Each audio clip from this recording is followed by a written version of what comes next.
This morning I'm going to be shipping out 5 different items, and I thought I would show you what it is I do to protect them and give you an idea of what sold on eBay.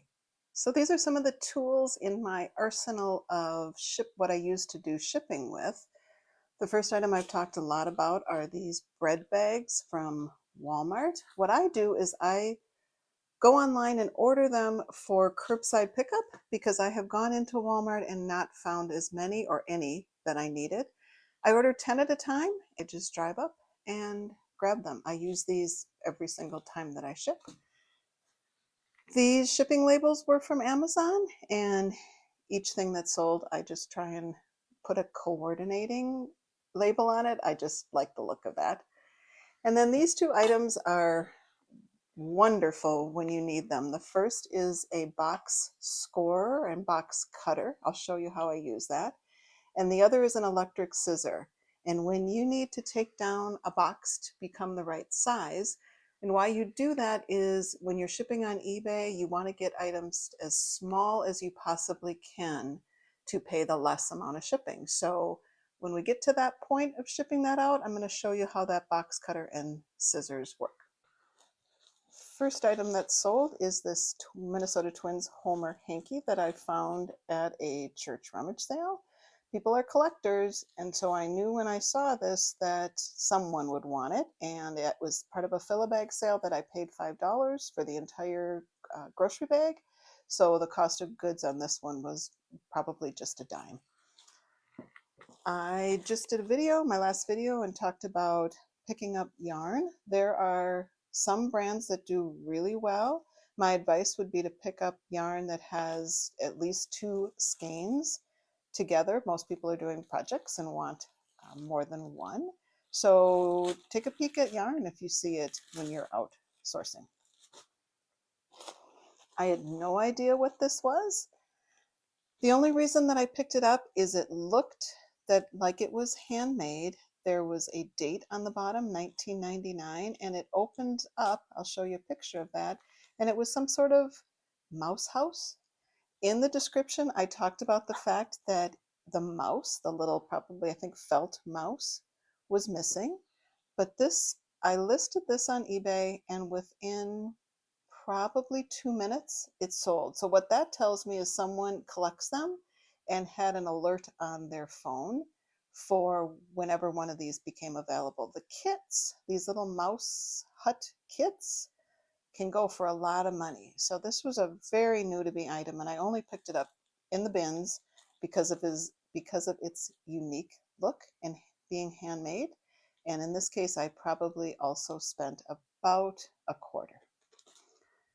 I ship out a lot of belts. One of the things, if I were to only sell certain items, if I were to literally retire but wanted to keep doing eBay and reselling, if this wasn't still a way that I earn income and earn money, I would choose belts. I sell a lot of them. I sell probably at least 1, if not 2 a week.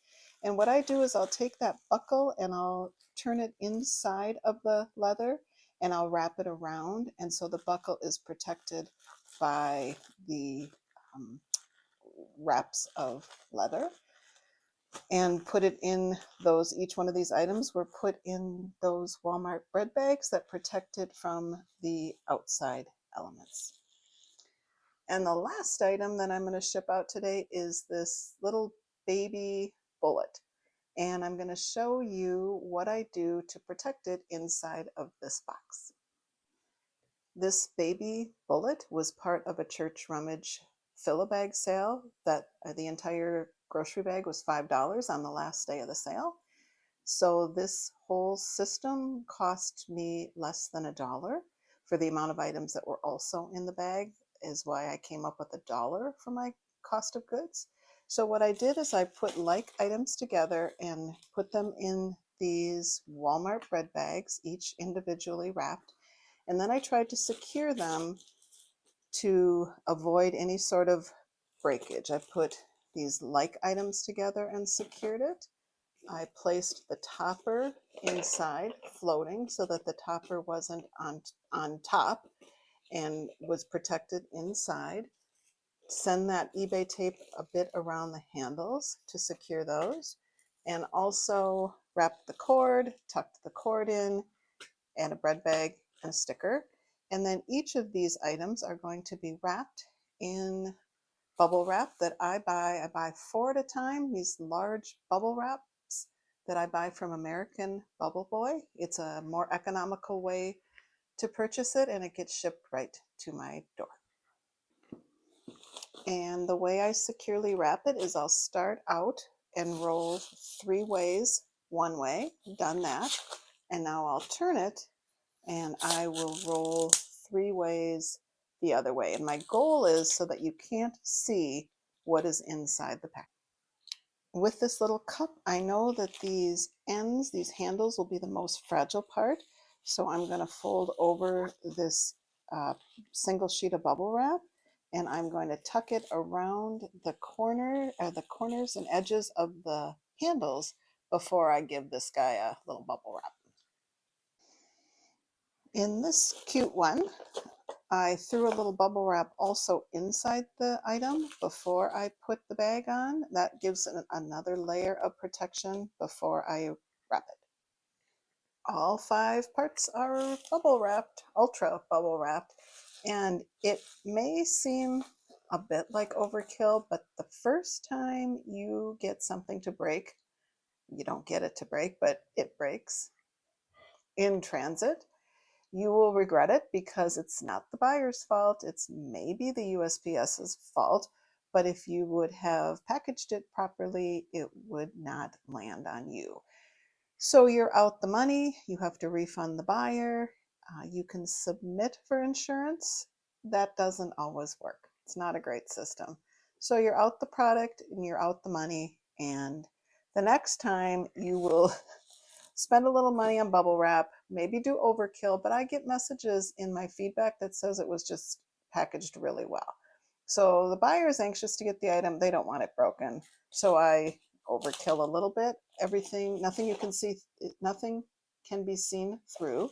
Everything is tightly wrapped, and it's all set to go in this box. I buy this packing paper from Lowe's.